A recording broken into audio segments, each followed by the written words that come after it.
Inside Out. I'm Annita, and I'm Stephen, physically in Hong Kong, but virtually in Costa Rica, which is where I actually met our guest today, Mauricio, in 1990.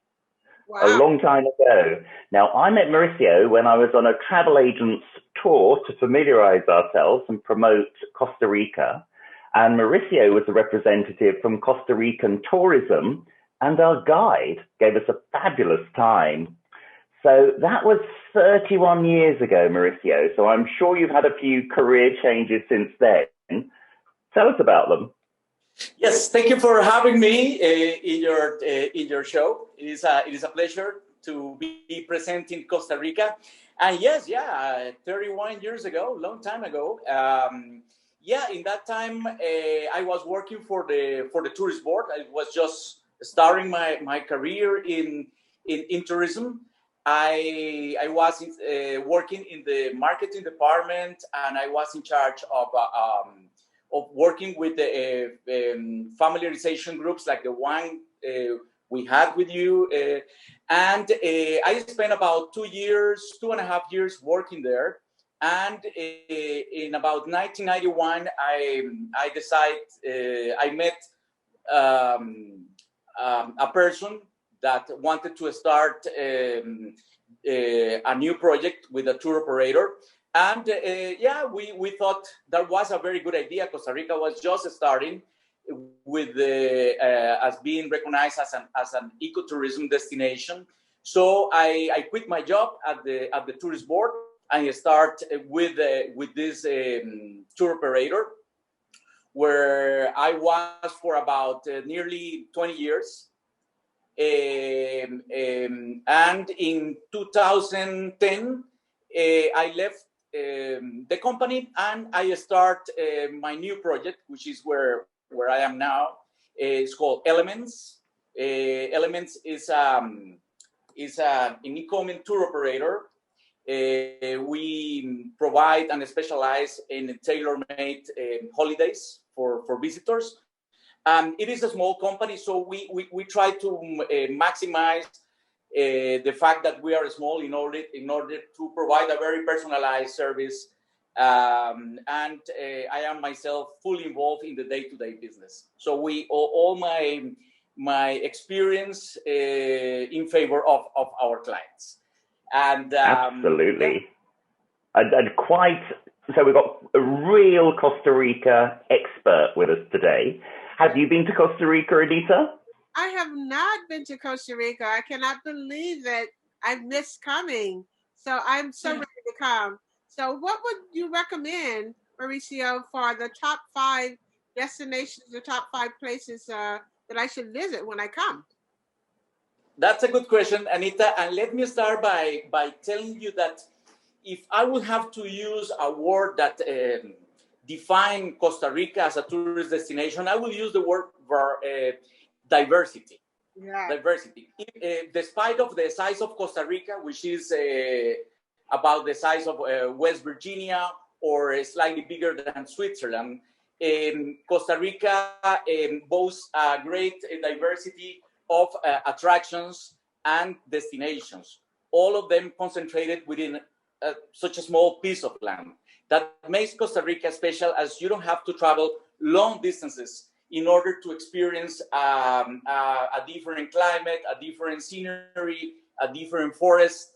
Everywhere you will find, you will find a national park, you will find an active volcano, you will find pristine beaches, you will find hot springs. So that makes of Costa Rica a very unique destination. Everything within such a small piece of land. If I would have to mention the most important destinations, probably I will start with the Arnold Volcano. That's the one you have on the back. That's the Arnold Volcano. And according to the tourist board, about 7 out of the 10 people that visit Costa Rica travel to this area, because it's a very complete destination. You have the volcano, which is very impressive. You have a lake at the foot of the volcano, And the area has also plenty of rainforest, also has a lot of hot springs, rivers for practicing different sports like whitewater rafting. So the area is very complete. It caters to families. It caters to romantic holidays, and it caters to all different type of budgets. So that's probably the most popular destination in Costa Rica, the Arnold Volcano, and it's only about 2 hours drive from San Jose, in the middle of the country, and very easy to combine with other nearby destinations. That's something I would like also to remark on Costa Rica. Unlike many beach destinations you can find on the Caribbean or in other parts of the world, Costa Rica, as I pointed out before, is a country with many different destinations. So most of the people that visit Costa Rica, they do a round trip. That's the typical trip where they can spend a couple of nights in the Arnold Volcano, then move to the next destination where they will experience something totally different. And then, depending on the length of your trip, you can visit as many destinations as possible. And most of the people end up in any of the beautiful beaches we have on the Pacific or in the Caribbean. So Arnold Volcano, I would say, will be like the number one destination. But do you have an insider tip for going there? Is there something that we can't really just find on Google or something like that? Is there an insider tip? The area has many small hideaways, many small areas that are not the typical places where you go. As I told you, the area it's huge. It has a lot of coves in the lake. There are many activities you can do in a more isolated areas around the lagoon. Also, with some chefs and restaurants, we have organized, like in the middle of the jungle, in one of these areas, a special dinner or meal with the volcano on the back. So we always try to take advantage of those small things that are not typically, in the guidebooks, in order to come out with a surprise, with a special touch or a special experience as well. So there are many things, having that special resources available, all the beauty you have there, then it's easy to come out with interesting things and experiences. Great inspiration. Okay. Number two. Okay. Number two, I will go for Tortuguero. Tortuguero National Park is located on the northern part of the Caribbean coast of Costa Rica. We can say it is like a small Amazon. The area can only be reached by boat or by plane. And there are a series of canals that go parallel to the Caribbean coast that cross beautiful sceneries, pristine jungle, and the population, the town there is like if the time was stopped. Oh, wow. It's beautiful. There are no cars, so you have to use the boats. It's a fisherman village, very laid back village, and the nature is pure there. And another interesting thing about Tortuguero is the Tortuguero in Spanish means the site of the turtles. And in fact, there is a nesting season for the turtles that goes from June through October. They come, the green turtles and the leatherback turtles come in the evening in order to lay eggs at night. It's a very unique experience if you are in Tortuguero around those months, to take an evening tour and see the turtles when they arrive to nest on the sand, on the beaches. Is unique. And of course, you can imagine the amount of flora and fauna you can find in that part of the country, where there are no cars and there are no other way to get there, just by boat or by plane. So the area is unique and is a must for nature lovers. So that would be probably the second destination that I would like to highlight. And what time of year would be good to see the turtles? That sounds amazing. That would be from June through October. Wow. June through October. So, but even if you don't go during the turtle season, the area is beautiful and it's very unique. So we normally recommend an average stay of 2 nights, 3 nights in order to cover all the most important highlights in the area. Another destination, even though Costa Rica is not the typical or is not a beach destination, 100%, but we have beautiful beaches. We have beautiful beaches. We have more than 1,000 kilometers of coast on the Pacific, and we have about 300 kilometers of coast on the Caribbean side. So we have a lot of beautiful beaches. Some of them are volcanic sand with volcanic sand. So it's not exactly the typical white sandy beaches you can find on the Caribbean, but we do have some white sandy beaches as well. The area where people say you can find the most beautiful beaches in Costa Rica is the area of Guanacaste province. That's in the North Pacific side. Guanacaste is one of the 7 provinces of Costa Rica, and the beaches you can find there are countless, are beautiful. For many people, is very nice to rent a car and to explore the area, because many of these beaches are isolated.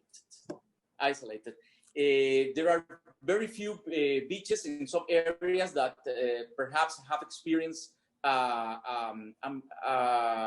some level of development, but practically all beaches you will find in Costa Rica are pristine, and beaches are public. We don't have private beaches in Costa Rica, so that's something that makes that tells a lot of what Costa Rica does in terms of sustainability and ecotourism, and preserving the areas as natural as possible. So Guanacaste beaches, all that area, there are many beaches. I could point out 1 or 2 that perhaps are my favorite, but honestly, the beaches there are great. Oh no, please tell us your favorite beach, Mauricio. That can be an insider tip. Well, in that area, I will point out Santa Teresa Beach. It is it's still a new destination, very laid back.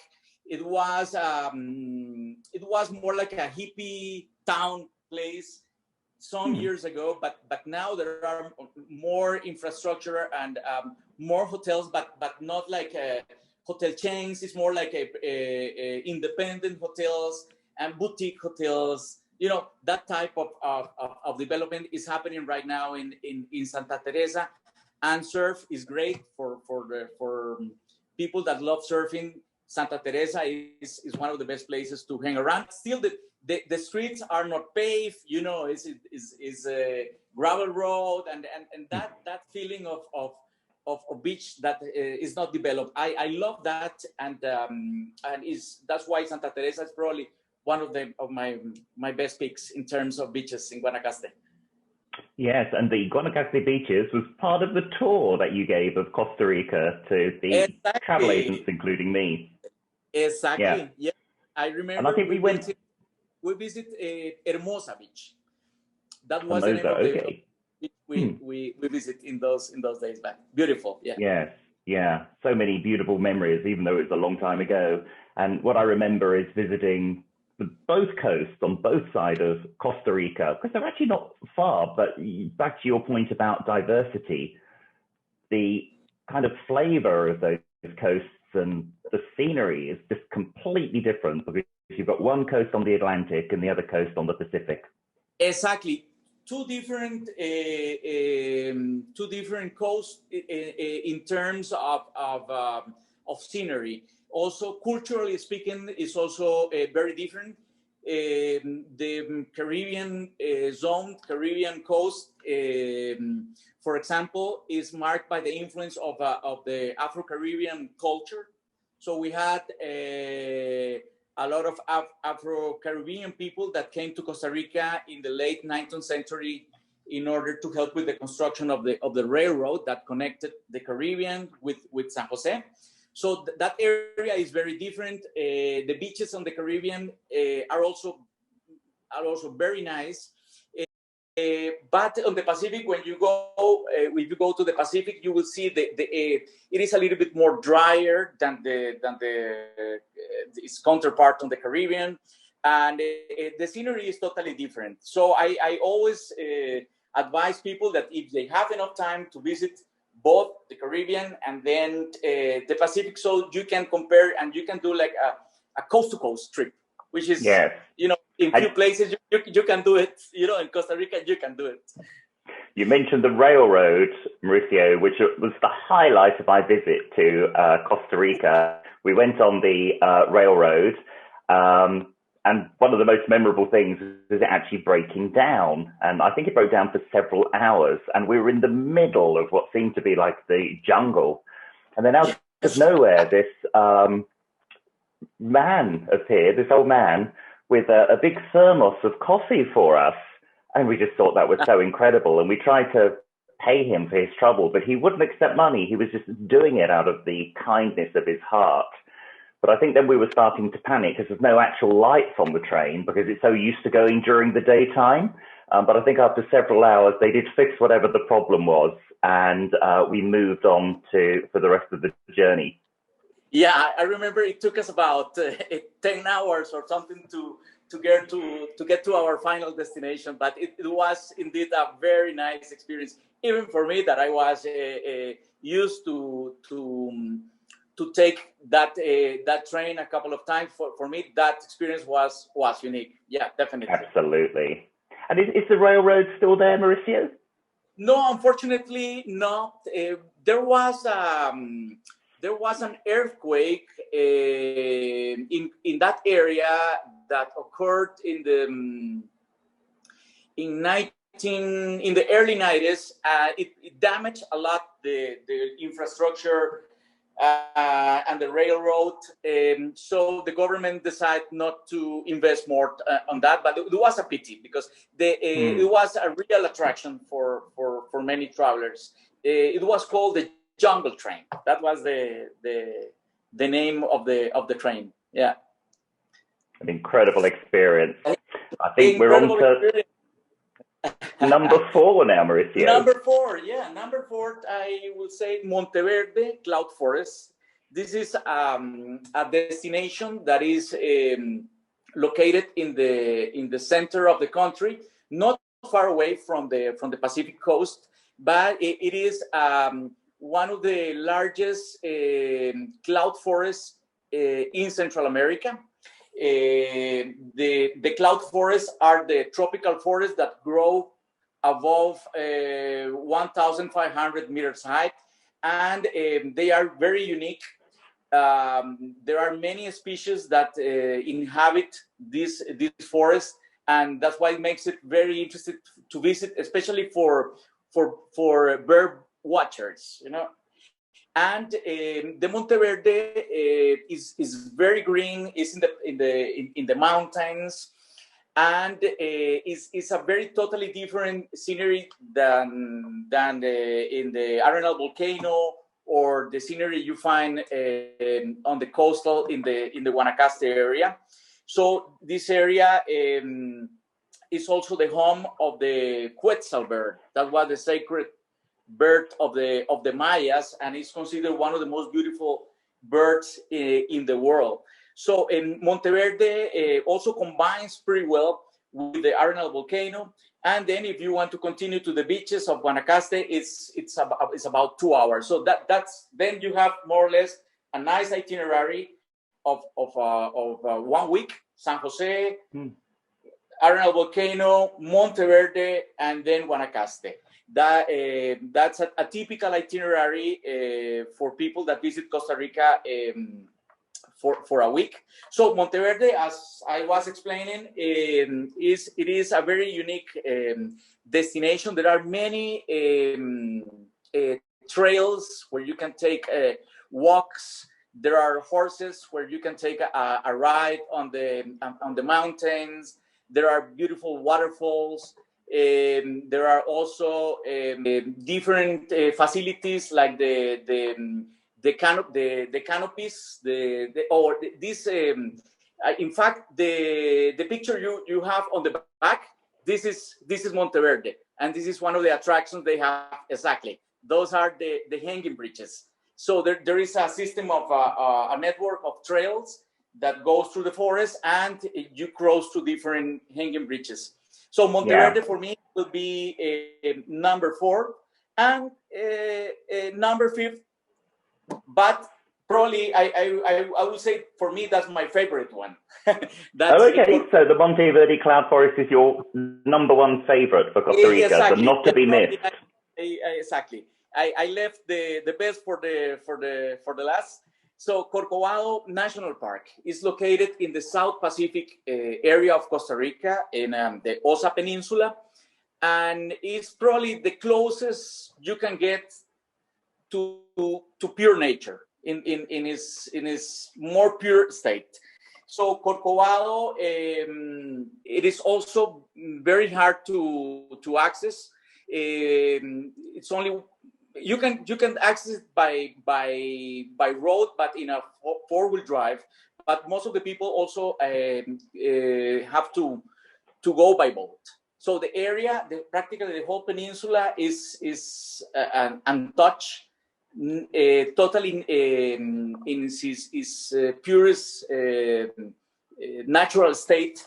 And if you want to experience wildlife, that's the place I would recommend.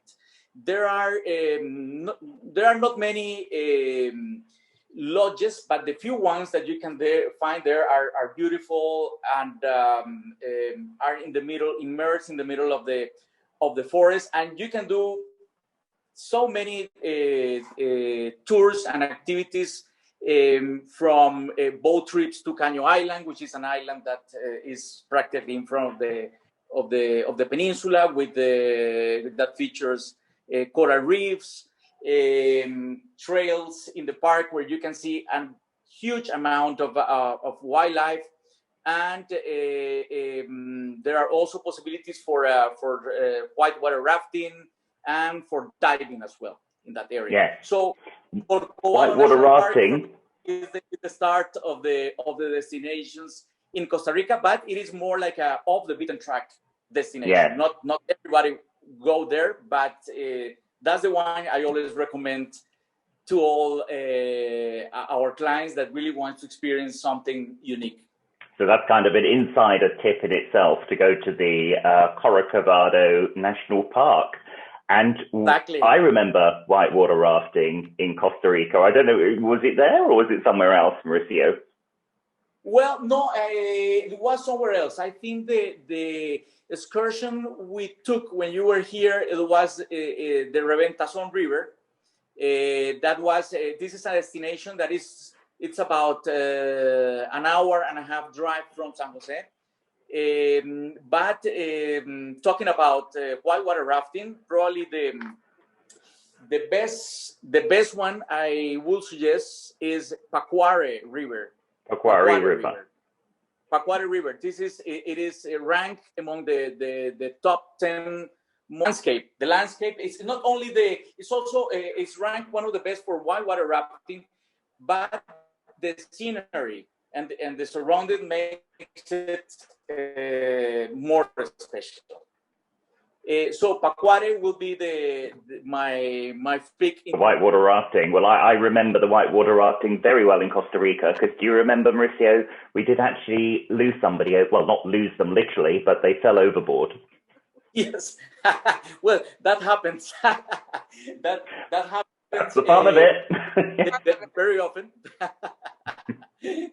Yeah, but of course, in Costa Rica, we have different rivers, and also we have different categories. So if we have higher levels for the more experienced ones, but also you can take a class 2 or class 3 for the less experience, just so you don't have to to be a pro in the whitewater rafting field.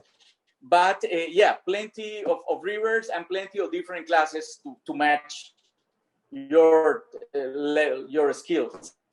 Yes, whitewater rafting is one of my favorite things to do. Have you done that, Annita? I have not done it. Well, not to that extent. I've done a little bit up in North Georgia Mountains. Come on, Annita. Yeah, but I have to come there. I have to put that on my list when I come. Yeah, definitely. Absolutely. Definitely. Yeah, that list is growing. It's growing. I love. Yeah, I think Nitra need at least a couple of weeks, I think, in Costa Rica. And well, Mauricio, from your discussion, you've really proved the point that probably the key word that describes Costa Rica is diversity. There's a lot to do there in terms of diversity of landscapes, and you've got the city of San Jose if you want to do that. There's the different cultures, an incredible place to visit, and things to do as well. Horse riding, whitewater rafting, walking on amazing bridges like that in the tops of the trees. And actually that's quite interesting, because the wildlife at the top of the trees is very different to what you see when you're just walking on the ground. So although it just seems like a rickety bridge that's fun to walk across, you actually see a lot more when you're up on the top of those trees. Exactly. You get a totally different perspective of the forests from above. Yeah, that allows you to see a lot of wildlife that sometimes is very hard to spot from the ground. And and talking about this diversity, I also would like to highlight, because this is a very typical question: when should I come to Costa Rica? No? When is the best time to visit Costa Rica? I'll tell you that Costa Rica is an all year round destination. We have 2 seasons. One is our dry season that goes from December through April. And then we have our rainy season. Perhaps the word rainy sounds not discourage people, but it's not like that, and I will explain why. The rainy season goes from May through November. When a very typical day during the rainy season, you can expect blue sky in the mornings, sunny, and cloudy afternoons. Perhaps a heavy shower of 1 hour in the afternoon, and that's it. That's a very typical day during the rainy season. So definitely there are no major differences between one season to other, except by the rainfall, which that's what marks the difference. But the temperature is practically pretty much the same all year round. The temperature of the ocean is pretty much the same all year round. It never gets too cold, so it's very easy a very easy destination, very easy. So I definitely, for people that they want to avoid any rain, of course, then our dry season probably will be the best. This is where our high season takes place, December to April. But traveling during the rainy season, or during the green season, as we call it too, is very pleasant. It's very nice. It's easy to move around. Is less visited, even though Costa Rica is not a mass tourism destination, but it still is very nice. And of course, you can take advantages of the prices, of the rates during that season as well. So then another thing that another thing that that is important to remark is the country has been recognized as a leading ecotourism destination and sustainability model in tourism. And about 25% of the land is protected in national parks or in privately owned reserves. 25%. That's a quarter of the country. So that tells a lot about what Costa Rica is doing in terms of preservation and in terms of keeping our natural resources. That's great to know, because there's a lot of ethical tourists, like myself. When we go to a country, we want to make sure we're not leaving any damage. Whatever we're doing there is sustainable. So really important today, protecting our planet. Exactly. So now it's time to move on to the fact check part of our show. Mm-hmm. And before every show, Annita does a lot of research on Google to find out interesting facts about the destination. And of course, we know that not all facts you find on Google or elsewhere are correct. And what we do is it's kind of a competition for Annita. She's going to give you several facts now, and she will win a prize for each one that are correct. But we need to think about what the prize can be, Mauricio. What would you say is a souvenir or something that people buy, tourists that visit Costa Rica buy to take home?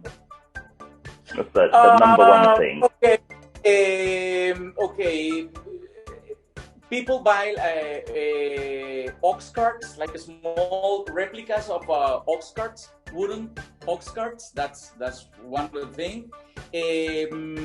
People buy coffee. Costa Rica is one of the best coffees in the world. We are a coffee producer. Okay, well, Annita, what would you prefer as a prize for each one you get right? An ox cart? That could be a lot of ox carts to display on the shelf in your house somewhere. Or coffee? I think I know which one she's going to go for, but let's see. I think I'm going to choose something completely different. I want to win because I know I'm going to get all of them right. So I feel pretty good. So I want to win a trip. You want to win a trip? Yes, I want to win a trip. That wasn't the option. Either it was an ox cart or coffee.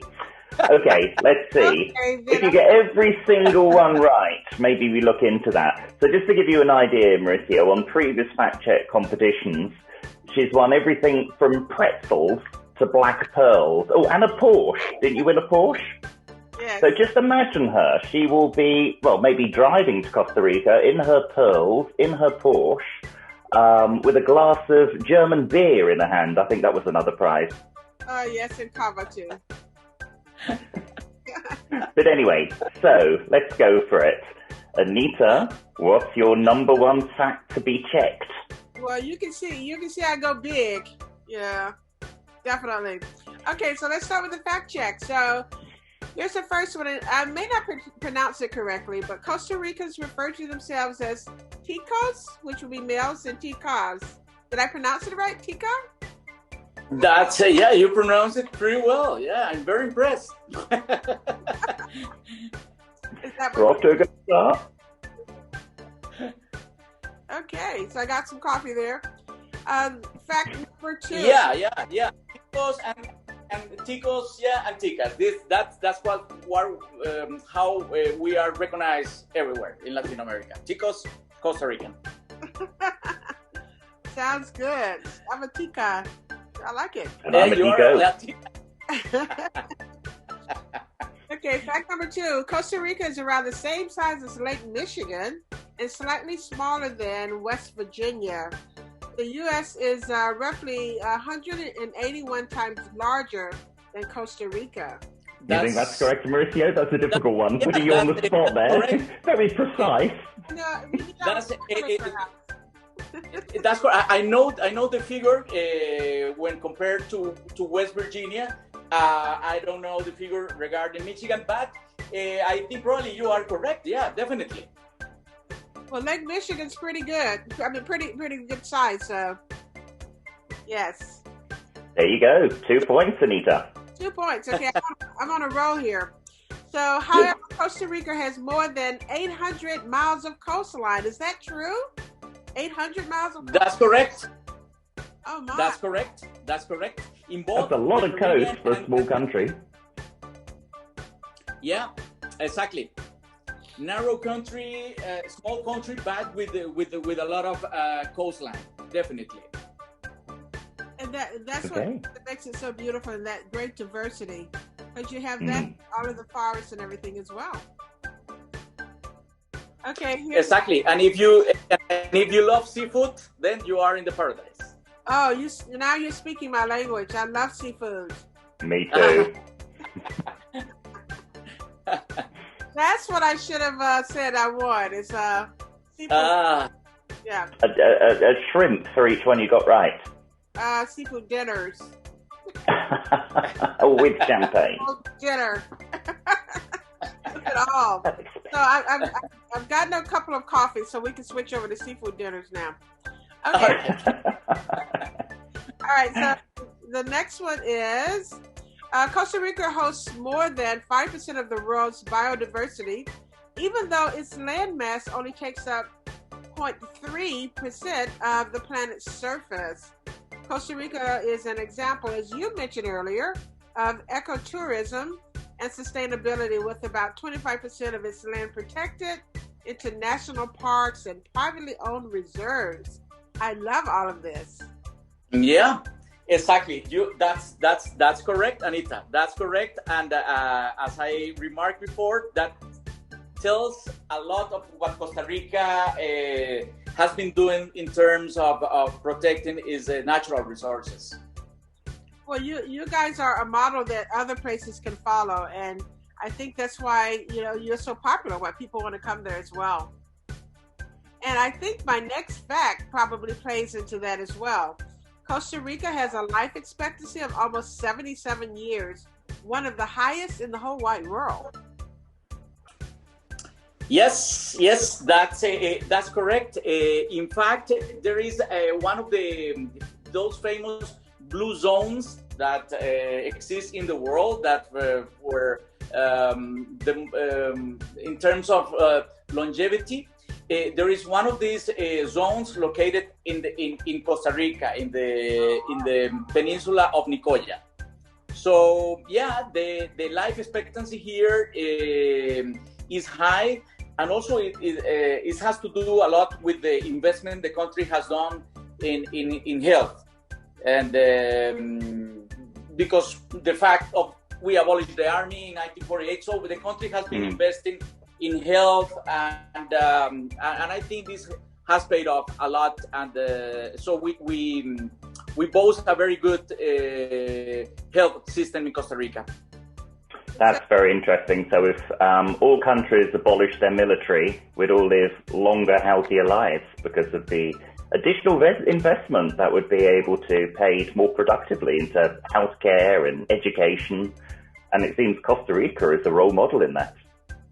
Exactly, Stephen. You pointed out pretty well. I mean, Costa Rica is not a rich country. We are a developing country, but the fact that we abolished the army about 70 years ago allowed us to reinvest all that money into other fields of the country, as you pointed out, health being one of them, education, infrastructure. So the standards of Costa Rica nowadays are very high in those fields, in comparison to other neighboring countries. Mm. That makes a big difference.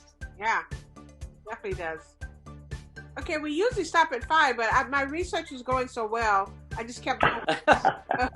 Just more dinners. You are almost an expert. Well, and Stephen's right. I'm also trying to get more dinners as well. So. Yeah, and the great thing actually about the prize being dinners is I don't need to bring them in my suitcase when I come to visit you, because there's a lot of other bulky prizes that's going to take a lot of suitcase room. I'm going to be paying a lot of excess baggage. They're very happy actually it's dinners this time, although I'm sure it's going to be like top class seafood restaurants and not cheap. At least I don't have to carry them in my suitcase. Yes. All right, so here's number 6. There are more than 121 volcanic formations in Costa Rica, and 7 of them are active.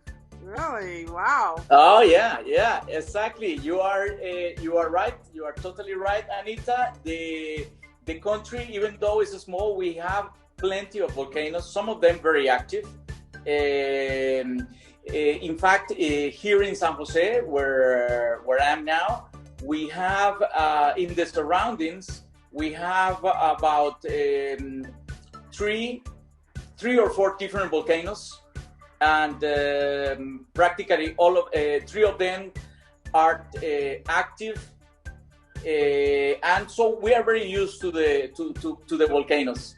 Yeah. And wow, in San Jose, everywhere you go in Costa Rica, you find a volcano, and the Arnold Volcano, the one on your back. Your background is probably the most popular one, because it's very high and it's very impressive. But yeah, that's correct. That's an interesting fact. And the way Anita's sitting in that photo, it looks like Annita is actually erupting herself. All that volcanic dust coming out of your head. So I'm sure it's where you're thinking and getting these facts right. That's right. I'm really there. Maybe one more? Okay, the oldest democracy in America is Costa Rica. In the Americas is Costa Rica. Exactly. After the abolition of the army, the country has led a very peaceful and quiet life. Also, politically speaking, the country is one of the most stable in Latin America. We normally you don't, when you read about the bad news and bad things that are happening, you never hear about Costa Rica. That's of true. Course. Exactly. So even though we had our issues in the neighboring countries, it never happened in Costa Rica. Mm. What do you think is the secret that Costa Rica has that allows it to have preserved that democracy for so long, when, as you say, neighboring countries haven't been able to do that? I think probably it also has to do with the abolition of the army. I remember one former president said, our best defense is no defense. So Costa Rica internationally has been recognized as a democracy, and so nobody will dare to attack or to do something to a peaceful country like Costa Rica. So probably that's our best defense, having no defense. Yeah. Okay. Well, Anita, I think you've got one more quick fact we can just squeeze in. Oh, okay. Pura Vida? I may not be pronouncing that correctly either. Pura Vida, yeah. Oh, I thought it was great. But that's the expression that is used by Costa Ricans to say hello and to say something, someone is cool, and it's Costa Rica. Exactly. This is a typical expression from Costa Rica that we use all the time. Pura Vida, literally translated, means pure life. Oh. But it's an expression when someone or something is nice or cool. You say Pura Vida, or to greet somebody or to say hello, people say, how are you? And you answer back, Pura Vida. So this is an expression you will encounter everywhere you go in Costa Rica, and travelers love it. And sometimes they buy T-shirts that say Costa Rica is Pura Vida, and that stuff. But that's an expression used only here in Costa Rica. Oh, good. I love it. I'm going to start saying that in Hong Kong, see if I can start setting a trend. Pura Vida. Excellent. So, Annita, well, I think I've lost count. That's a lot of seafood dinners. I think basically I'll be taking you out every night during Costa Rica for a very nice seafood dinner. Well, I may share one with the two of you since I have several. Oh, yeah, that's good. Yeah. Mauricio and I can spread the cost. Yeah. No problem. Okay, well, thanks for doing the fact check, and well done, Annita, for a very successful track record. Absolutely. So Good job, Annita. Good job. You did your homework very well. Thank you. I know. That's why she has all that smoke coming from her head. Yeah. Anyway, just one part of the show left. So every week I share a classic English expression. It's interesting to know whether our guest has heard of it and whether Annita has heard of it, whether it's a popular saying in the United States. So the saying is, don't count your chickens before they hatch. Oh, Mauricio's nodding. You're familiar with that one? Yeah. Yeah. I am familiar with that expression. But Annita, is that a popular saying in the United States? Oh, yes. That's very, very popular. That's another one that I've used a time or two. Yes, myself included. Very nice expression. And of course, I think the background to it is fairly self-explanatory. It's if you have like a basket full of eggs that you're trying to hatch, the chances are not every single one will hatch. Don't take things for granted. Mm-hmm. Things that you expect to happen might not happen. You might not win everything. May not get off. I think I'd prefer the expression Pura Vida. Anyway, it's much more positive. Well, Mauricio Hernandez, 1967. I think your email address there gives away your age a bit. But can you share, which is pretty similar to my age actually, can you share your website address so all our viewers know where to go to find out that great information on Costa Rica? Okay, the website is www.elements-travel.com. Okay, www.elements-travel.com. We will put it in the details below, and on the credits at the end of the show, we'll put the website then. But as you can see, Mauricio is an absolute mine of Costa Rican knowledge. So if you're planning a trip to Costa Rica, I guess people can just contact you via that email address, Mauricio, and you might be able to put together an itinerary and tour for them. Oh, sure. Definitely. You can visit our website and contact directly, and we will be very happy to work out hand to hand and very nice tailor-made itinerary that meets all your expectations, budget, and interest for the travelers that want to visit Costa Rica. Sounds great. Perfect. I can't think of a better person to book your tour with. Thank you.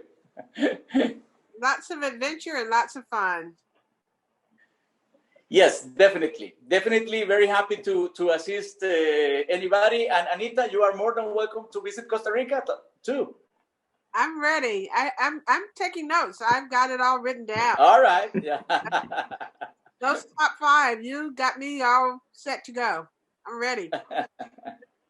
Good job, Mauricio. Anyway, thanks everyone for watching our show this week, and thanks to our amazing guest, Mauricio, who's been full of knowledge of Costa Rica and full of insider tips, which is just what this show's about. Absolutely. And I know our viewers are going to take note and give you a call, or give you an email so they can come to Costa Rica and have some of these great adventures and explore the country with all of the diverse things to do. Just lots of fun. So don't forget to like this show down below, and please subscribe so you don't miss any of our future shows on fabulous, interesting, insightful destinations with all those insider tips. Travel from your armchair and start planning for when travel can start to happen big time again. So you're ahead of the pack, because I think there's going to be a big surge of travel once things get back to normal after COVID. People have been saving their money and getting it ready to spend. Although I do think all the borders are open actually in Costa Rica, aren't they, for people who do want to visit? The country is fully open, and we are receiving flights from Europe as well from the North America. So the country we are prepared and ready to welcome and receive as many travelers that want to visit the beautiful Costa Rica. Fabulous. So like, yeah, subscribe, and why not write a little comment below as well? We'd love to hear from you for your feedback on this show or suggestions for future shows. Absolutely. We appreciate you guys watching, and like, subscribe, and join us again for the next great destination. Thank you. See you on the next show. Bye. Pura Vida. Pura Vida. Pura Vida. Great, guys. That was good.